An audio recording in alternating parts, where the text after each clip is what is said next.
final print goes, but maybe you could speak about its eventual availability.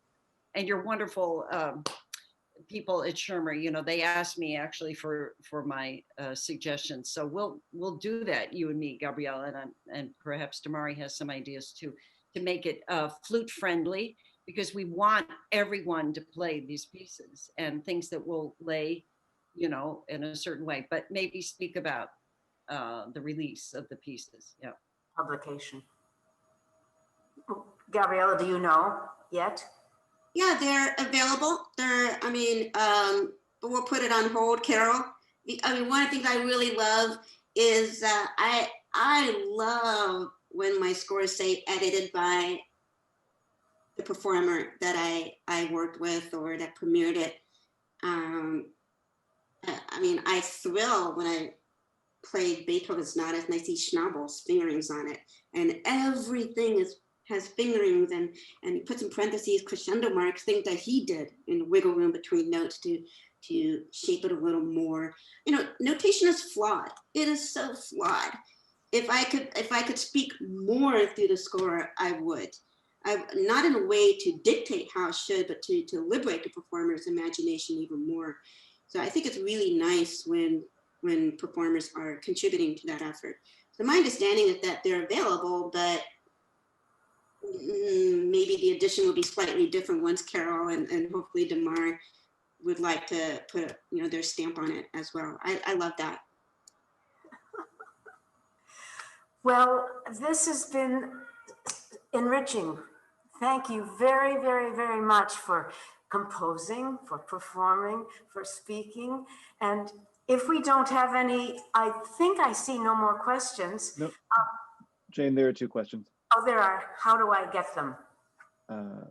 Well, down in the bottom of your screen, you should see a Q&A with a number 2. Yes. And if you click that open, then you'll see the 2 open questions. Okay. Shall I read them out? Do other people see them? You'll need to read them. Okay. Here's a question. Great concert interviews. So nice to experience this online. For the composer, here's a question. How do students go about finding resources to expand more into folk music or other cultures? Any online resources? Thank you. Perhaps Carol and Demarre might have ideas too. Unfortunately, it's rather haphazard. And I think the first piece of advice I would give is that it takes about 5 minutes to know, to decide which Beethoven sonata you're going to play. And you can't have that kind of expectation when you're looking at a living piece of music and the influences. You're going to go on a bit of a detective hunt and to spend time on YouTube, and that becomes part of the process. And so you won't feel frustrated if you don't get results right away. So one of the things for Latin American music, I don't know for other cultures, but many cultures are reviewed in ethnomusicology journals, can be a start. And ethnomusicology has always had a bit more of a creative slant to it. Many ethnomusicologists are performers. Some were Fulbright scholars and played in the host orchestra of that country. They even had, I don't know if they still do, but they had for a while a competition for ethnomusicologists who compose. I mean, that sends a message.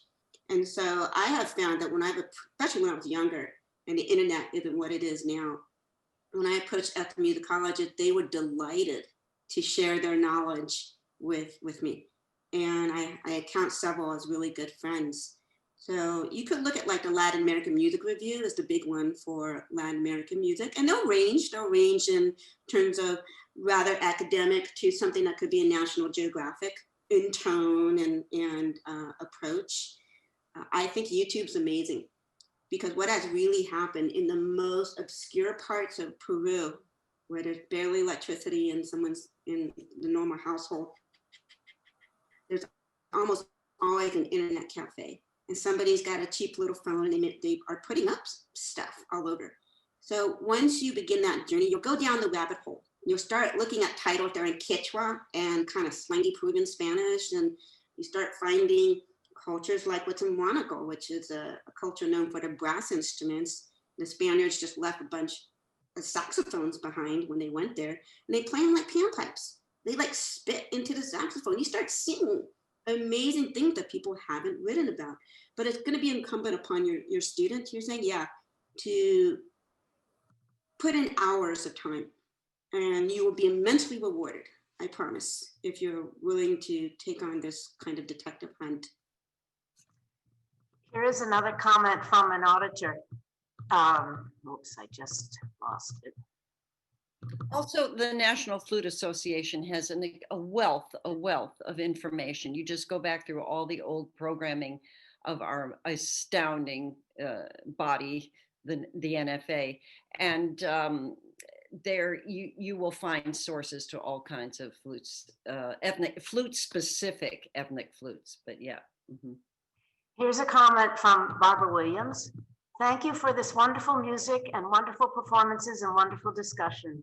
I keep thinking through the discussion, referencing all the cultural divisions, of Isabel Wilkerson's recent book, Cast. A must read for us all, Ray, the question, where do you or your music come from? Such a deep-rooted USA question. Right, that certainly is. And then I have one more question from a auditor. Given that the sound of Peruvian music is so much different than the European music that most of us are used to hearing played on the flute, what is the most difficult thing for you as a musician to be able to play this music successfully? I think she must be speaking to our performers today. And do you have to do something different as you learn and prepare to play this music? Yeah, Carol. Well, there's no question you have to be willing to go outside the box, not only with the amount of air that you put into the instrument. I know we're all fiercely mindful about intonation and not wanting to distort, as I said, but there has to be a trust. If you can speak with a composer about how much is too much or if it could be more, that's really invaluable. But there, the way to try to imitate the sound is a very specific one. Wincenc has his wonderful YouTube, A Most International Flute Festival, that on the silver flute, he represents 15 different ethnic flutes. And he's been able to, through embouchure and airspeed and a few little tweakings, it's extraordinary. He can sound like the Cabal, and then the shakuhachi, and then the traverso. But I think that you have to be willing to go outside the box.